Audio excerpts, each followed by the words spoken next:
Alright guys, in this trek into DIY tech, we're going to look at programming the food container stem robot. Now, this video assumes that you've already assembled the robot and that you are at least familiar with the Arduino IDE and how to load programs onto Arduino boards. If you are not familiar with the Arduino IDE, you can go to arduino.cc and there's a whole whole set of tutorials, examples, and everything for you to get up to speed on that before we go ahead and get into this video.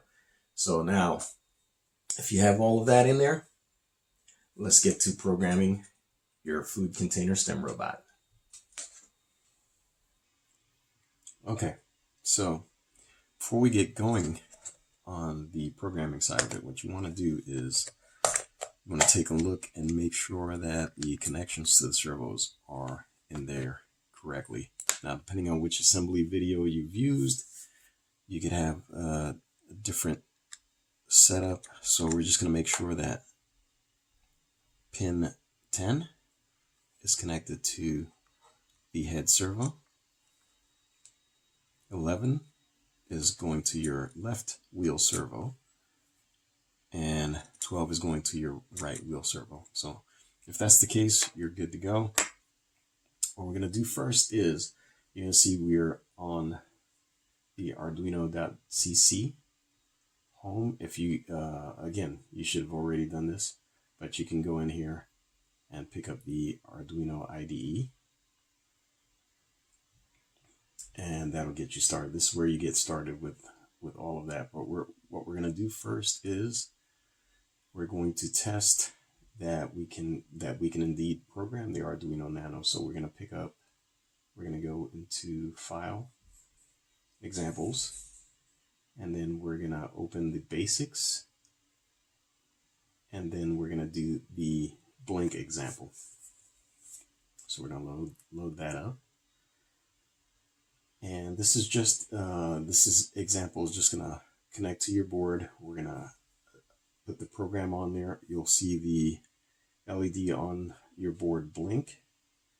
This is just a very basic example again. We're not going to get into the programming with the Arduino IDE. This is just to show you what you're going to do with your robot. So we're going to plug us in there. And keep the power switch off so that your motors don't try to, well, it's going to try to go anyway, but we're going to connect. You're going to see it comes up with Arduino Nano on there as the board. And it should already have picked up which COM port you're on. So we have a program on here already, so that's why it's trying to go. So now we're going to do upload. And you'll see your LEDs blink, and now once it's done uploading, you'll see that the example is in there, and we're doing the blink example. Now the next thing we're going to load up is we're going to go onto our website.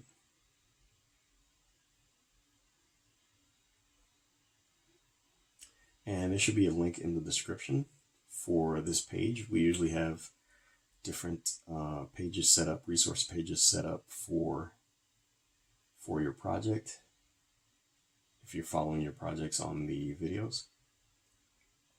And we're just going to go down here, and you can download all of these, and then just unzip them in your downloads folder. So these are all zipped so that they're easier to download. So once you've downloaded these and unzipped them in your downloads folder, we're going to go ahead and open up the Arduino IDE. And I have it open already, so I'm just going to bring it onto my screen here. So the first one we're going to use is we're going to open the Ultrasonic test. And so I'll go through the opening of it. So I have mine in my documents folder. So I'll just go open it there. And then the first one that we're going to do is the ultrasonic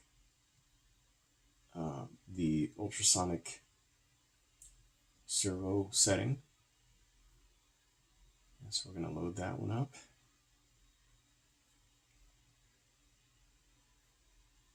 And once you've got that loaded, we're going to go ahead and send that to your, I'm going to change my font size so that you can see this a little better. Okay, that should be a little bit bigger on the screen. So it's just a simple sending a servo command to go ahead and make this is the center value. So it goes from 0 to 180. So we're going to just send 90 to servo number 3, which is the head servo.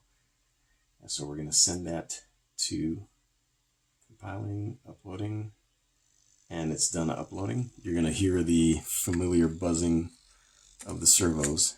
So now if we go here, and this is the thing, when you installed the head servo, it might have been in any direction there. So what you're going to do is you're going to upload that, and you see how it centers that servo. Now, if this wasn't centered, or I mean, it's as close as it's going to get to centered. I can tweak the values to get that to center, but this is close enough. If it's not, if your head is not facing directly forward, what you can do is you can loosen the screw, get this script to center that, or to make that straight, and then loosen that screw, adjust it so that it is straight, put it back down, and then it should be centered when you finish. All right, so that's setting your servo. So now we're going to go to the next sketch, which I'm just going to use resets this time because I've already opened these.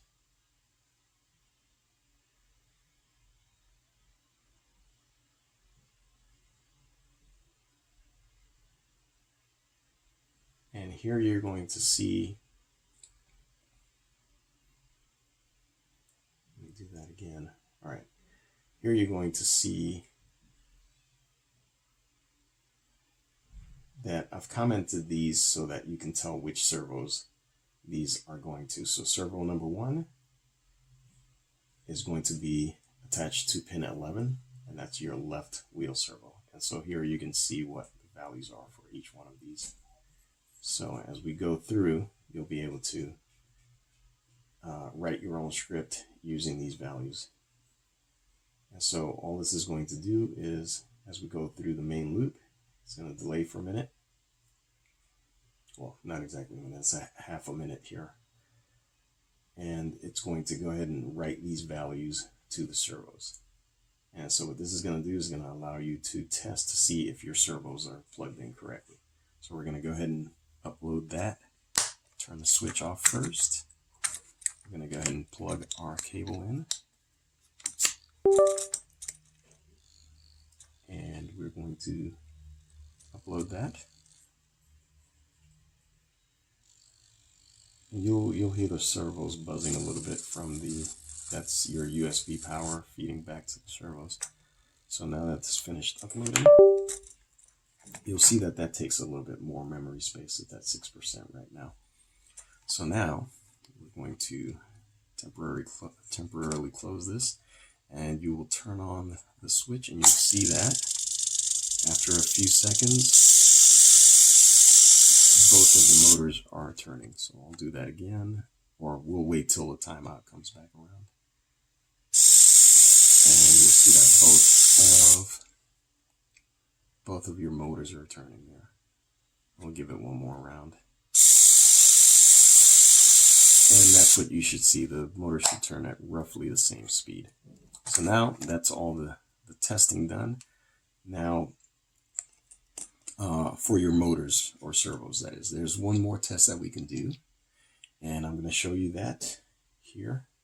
And this will use your monitor or your serial monitor. So we're going to do the ultrasonic test.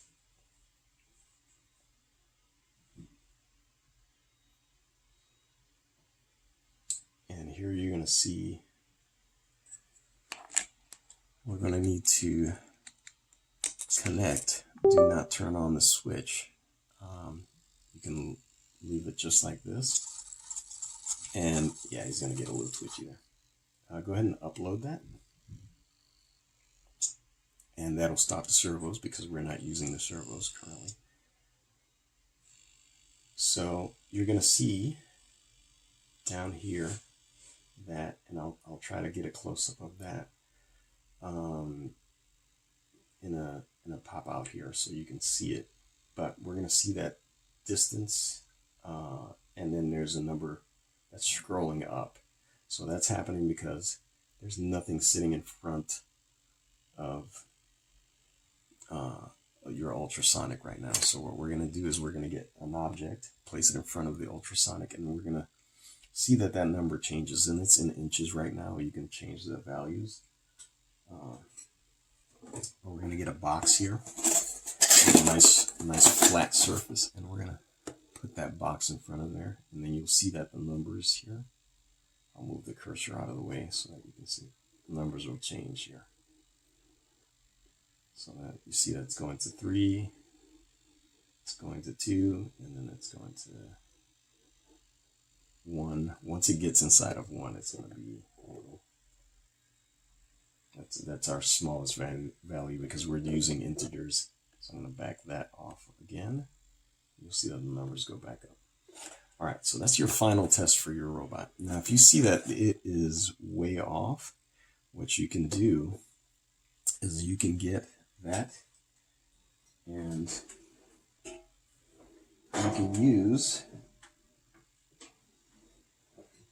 you can use a ruler, or we can see our inches here. So you can use a ruler or a graduated mat like this. So you can see when I pull it into 2, so 2 inches. So you can see it's pretty accurate. But if that wasn't the case, I'll show you where you can change that. So you see calibration here. You can change that number. And so if it was an inch, if it was an inch off, you can add an inch there to it. So say it was reading 3 inches instead of 4, you could actually change that there. So now you can see that there's 4 inches here, and it's actually reading 5 inches in the distance.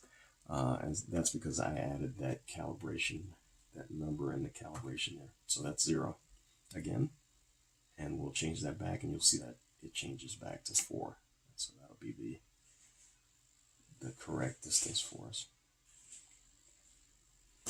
So now what you're going to have in order to start that serial monitor, again, you should have gone through the Arduino examples, but in order to start your serial monitor, it's under Tools, Serial Monitor, and then that will open your serial monitor. And while you're connected to the robot, you'll be able to see the output from it. All right, so now the last thing we're going to do is there's also a movement example that's in there, but we're not going to do that one right now. What we're going to do is we're going to do what you guys came for, which is the collision avoidance. And so I'm going to load that one up next, and you'll be able to see how that one works on your robot. All right, here we go. All right, right. I've written this short, basic obstacle avoidance, just to get you going. Now, later on down the road, we'll have a separate video, probably get more in depth into different methods of obstacle avoidance. But this is a very simple one. If an obstacle comes inside of a certain distance, what we're going to do is we're going to back up the motors, make a turn, and then start moving forward again. And then once you detect again another obstacle, it'll do the same thing. But the main loop will go through just moving forward until something comes into view for the ultrasonic sensor. Another method would be to scan with the servo.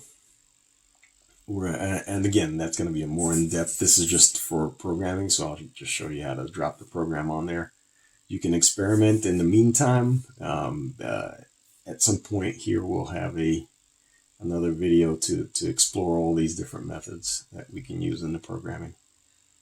So again, we're going to set up the servos, so we have all of our variables here to take care of all of the data that we're collecting and the functions that we're setting up, the data for the functions that we're setting up. So again, we have the servos all set out. These set up the various pin modes. So we have serial communications, which will give us a sense of what for troubleshooting purposes, if we want to see what the program is actually doing. And here we're actually triggering the ultrasonic sensor. So we send out a pulse, we wait for the pulse to come back, and the time it takes for the pulse to come back, that gives us a sense of how far away something is, right? So the farther away something is, the longer the pulse takes to bounce and come back to us.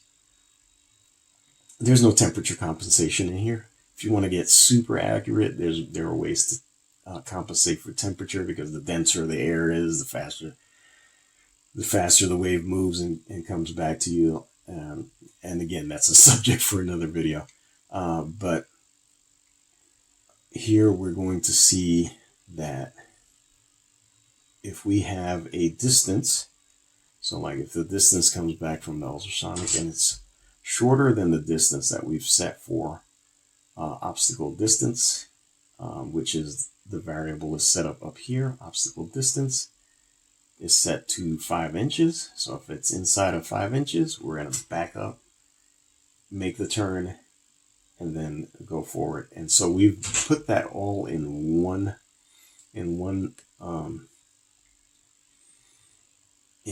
call out here, and it's in this right here.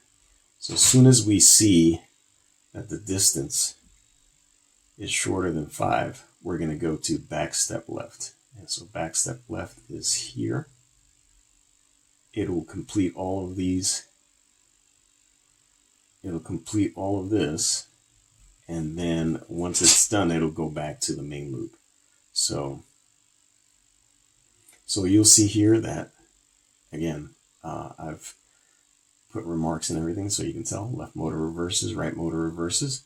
You center the head, and then it waits to reach the position. So it sends these positions to the servos. It waits for the servos to actually get to those positions, and then executes the next set of positions. So you have left motor stop, right motor stop, and center the head. So we're not moving the head, we're keeping the head in the same position. And it does the same thing with left turn. Now, the reason that we don't start the motors back up going in the forward direction is because once it breaks out of this function here, it'll go back to the main loop. And in the main loop, you're going to see that we're going to check for the presence of an obstacle again using the ultrasonic. And then we'll if there's nothing there, it's going to go to set motors to run. So if there's nothing there now, anytime there's nothing in front of it, it will set the motors to run in the forward direction. So that's it. So now we're going to send this over to our robot. And there you see it's 12% of program space used. So that's not bad. We still have a good bit of space left to add functionality to this. So we're not going to have enough space on this bench. We'll try it.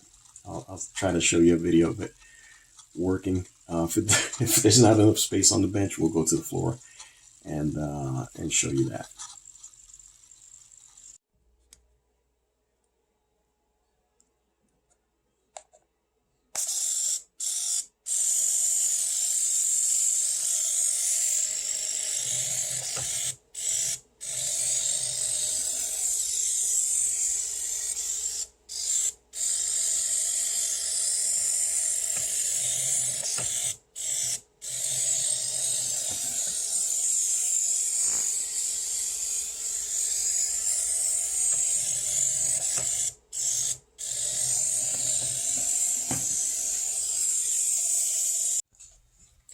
Right, so there you go. Pretty easy, right? In this one, we didn't cover or go too deep into the actual collision avoidance part of it. We just provided a quick example of how to program the robot. Later videos, we can go more in depth into different methods and ways of actually doing the collision avoidance and finding the path around obstacles and things like that. So if you like this video, please like, subscribe, and share. That'll help us to keep making more videos like this. As always, appreciate the time you spent with me, and we'll see you in the next video.